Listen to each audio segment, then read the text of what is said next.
올해 가장 큰 화두는 단연코 챗 GPT라고 할 수 있죠. 공개하면서 전 세계적으로 돌풍을 일으킨 챗 GPT에 대해 샅샅이 살펴보도록 하겠습니다. 디지털 분야의 중심이 될 대한상공회의소 인재개발 TV 구독자 여러분, 안녕하세요. 저는 경영 컨설턴트 김상열 박사입니다.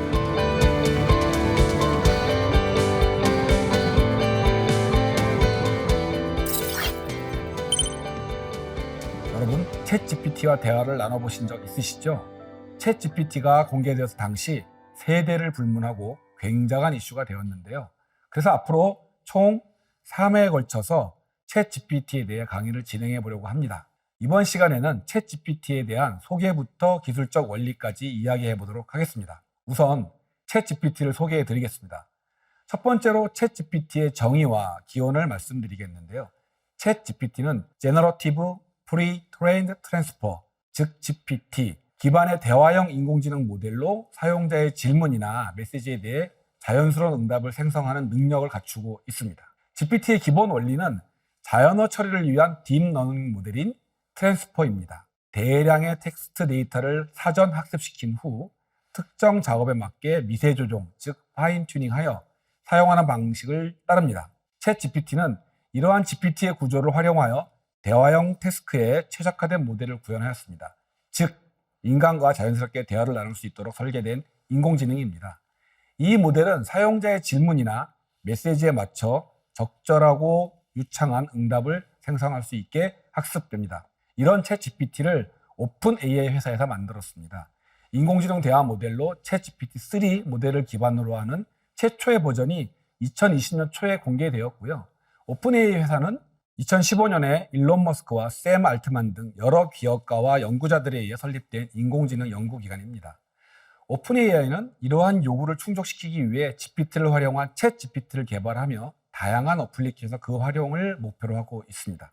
그 활용의 대표적인 분야로는 고객 서비스와 교육 등이 활발하게 사용되고 있는데요.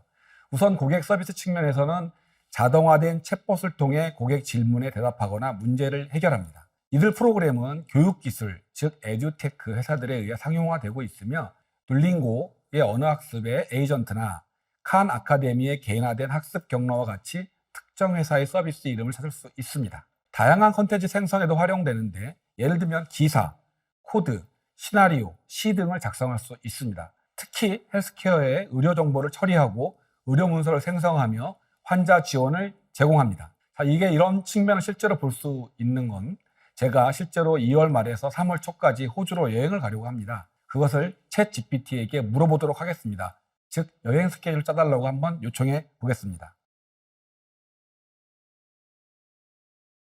지금 제가 요청했던 것처럼 답변이 생성되고 있네요.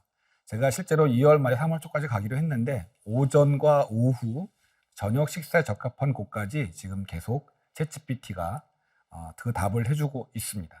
물론 이 부분들은 다른 구글이나 이런 데 쉽게 검색할 수 있지만 향후에 우리가 이 일정표를 계속 디벨로핑 하는 데는 굉장히 유용하게 사용될 수 있습니다. 그리고 제가 궁금한 부분들은 또 이 중에서 맛집의 메뉴가 궁금한데요. 그 맛집의 메뉴에 대해서 구체적으로 한번 검색을 해보겠습니다.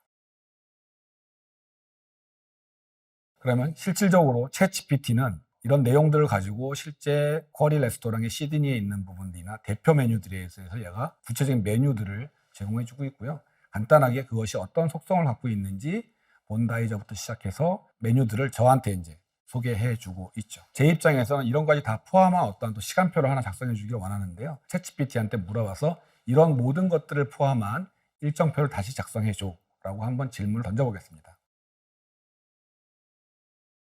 그러면 다시 아까 얘기했던 1일차 메뉴, 그다음에 오전 오후의 스케줄 플러스, 그다음에 각 그 식당에서의 맛집을 추천해 줄 뿐만 아니라 거기에 대표 메뉴를 무엇을 먹을지도 같이 함께 포함한 일정표로 현재 수정되고 있음을 여러분들이 보실 수 있을 겁니다. 이런 식으로 챗 GPT는 단순한 검색 수준을 넘어서서 우리가 궁금한 부분들로 추가적으로 찾아 들어가고 그 내용을 다시 학습해서 우리에게 다 전달해주는 이런 대화형 형태의 새로운 인공지능이라고 여러분들께 보여드리고 있습니다.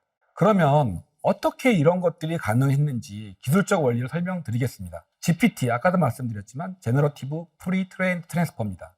이거에 대한 아키텍처를 여러분들이 아셔야 되는데요. 일단 트랜스퍼 기반의 아키텍처로 텍스트 데이터를 사전 학습 후 특정 작업에 맞게 미세 조정하는 방식을 사용합니다. 딥러닝 모델에서 어텐션 메커니즘을 기반으로 문장 내 각 단어들 간의 관계를 파악하고 정보를 처리합니다. 트랜스퍼 러닝과 파인 튜닝의 원리를 간단하게 설명드리면, 우선 트랜스퍼 러닝은 기존에 학습된 모델을 새로운 작업에 적용하는 기법입니다.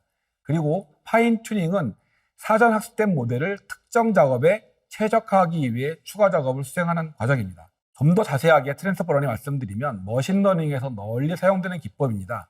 한 분야에서 작업했던 것을 이미 학습된 모델을 다른 분야에 재사용하는 방법입니다. 이 방식은 새로운 작업에 대해 처음부터 모델을 학습시키는 것보다 시간과 자원을 절약할 수 있습니다. 예를 들어 이미지 인식을 위해 학습된 모델을 의료 영상 분야에 적용할 수 있습니다. 이때 기존 모델의 지식이 새 작업에 부분적으로 전달되어 학습 과정이 더 빠르고 효율적으로 진행됩니다. 트랜스퍼 러닝은 특히 학습 데이터가 제한적인 경우에 유용하며 다양한 분야에 활용되고 있습니다. 트랜스퍼 러닝은 예시를 들자면 의료 이미지 진단입니다. 의료 분야에서는 자주 사용됩니다. 예를 들어 피부암 진단을 위해 개발된 알고리즘은 원래 일반 이미지 분류를 위해 학습된 모델을 바탕으로 합니다. 이 모델은 일반 이미지에서 패턴을 인식하는 법을 배웠기 때문에 특정한 의료 이미지에 적용할 때 더 적은 데이터와 학습 시간으로도 효과적인 결과를 낼 수 있습니다. 또한 번역의 경우도 그렇습니다.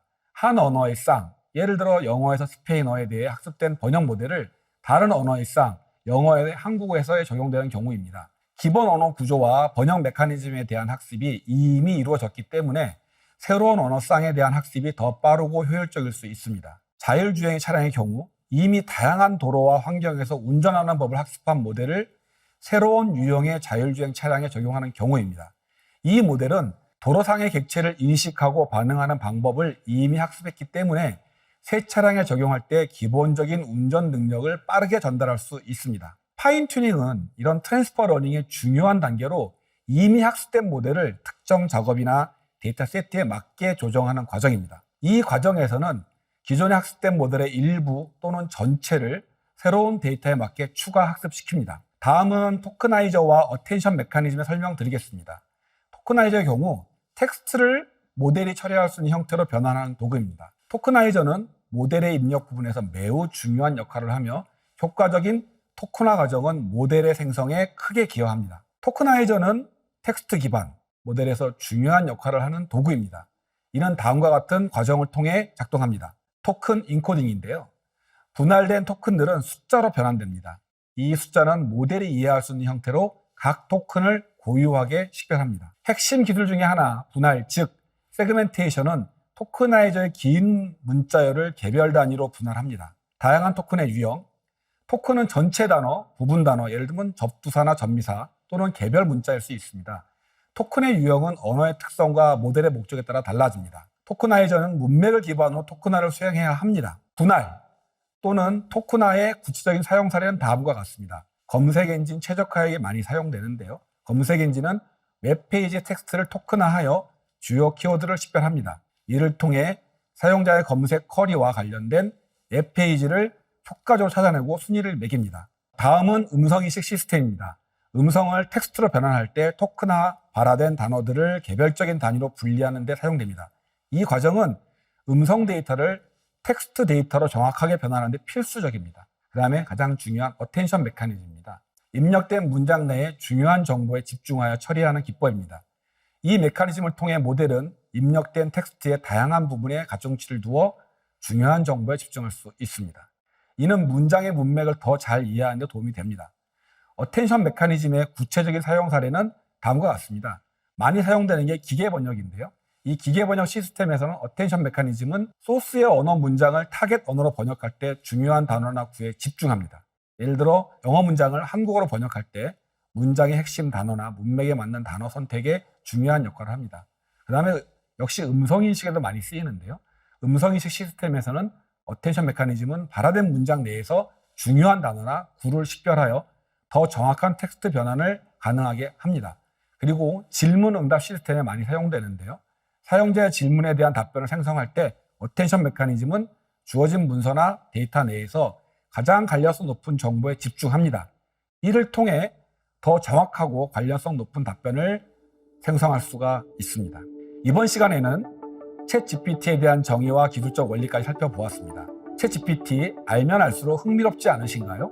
다음 시간에는 챗GPT의 주요 기능과 활용 사례, 그리고 장점과 한계에 대해 살펴볼 예정이니 많은 관심 부탁드립니다. 나날이 발전하고 있는 신기술을 배울 수 있는 대한상공회의소 인력개발원에서는 양질의 교육과정을 비롯해 취업 컨설팅 등의 모든 국비 지원 제도로 운영되고 있는데요. 관심 있는 분들은 대한상공회의소 인력개발원 홈페이지를 통해 확인하시면 되겠습니다. 이번 시간 강의는 여기서 마치도록 하겠습니다. 감사합니다.